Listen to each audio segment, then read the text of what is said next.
imagine entering a battle without proper gears or weapons? Do you think you can make it out alive?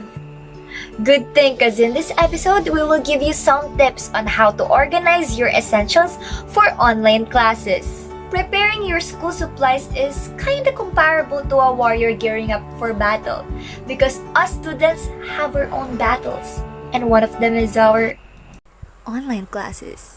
And we're here to help you with that. But why is it really important to organize this kind of stuff? Preparing and organizing your supplies in an online classes can help engage students as we could grab new information that we will be using in our profession in the future. And for tip number 1, prepare your things in one area. No one could work productively if all your things are scattered all over the place.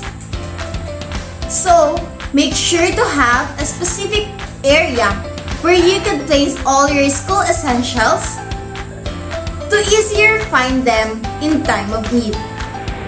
But it's still not enough, my friend. You cannot just place them there. And so for tip number 2, separate supplies according to category. If you still remember episode 1, where we categorize files according to the file types, it's almost the same with our physical supplies. For example, you cannot just leave your pens laying on notebooks and gadgets, for it may leave scratches or dirts to these objects. You can use old mugs for your pens and a file holder for your notebooks, so you don't have to worry about untidy notes next thing in the morning. Ooh, I bet you could not fit all those pens on that mug. And are you really sure that you still need all of them? Because maybe you could use tip number 3. Declutter your school supplies. I know throwing extra stuff really hurts, but if it's taking a lot of space in your area, it would look untidy. Try decluttering your stuff. If the supplies don't work anymore, it's time to let them go. However, if they still do the job and they are just a backup supply because you still have the things that you need, you could maybe just donate them to the people who need it the most. It may be your siblings or the people in your neighborhood or in donation drives.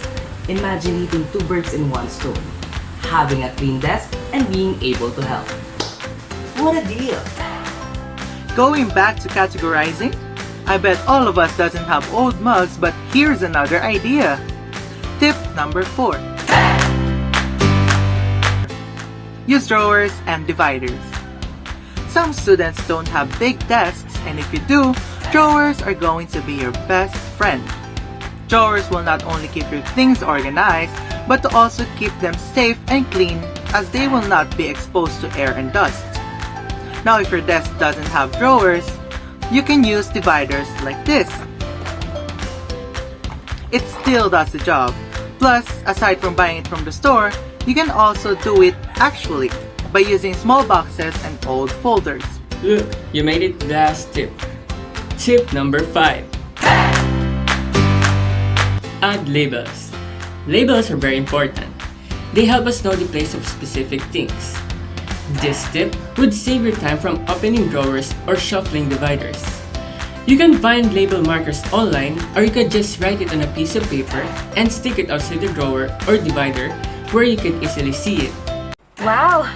Your area is starting to look good. Don't forget to maintain it and keep it clean because our rooms is our own classrooms in this kind of setup. It is very important to keep our space tidy and organized in order for us learners to have a positive learning experience.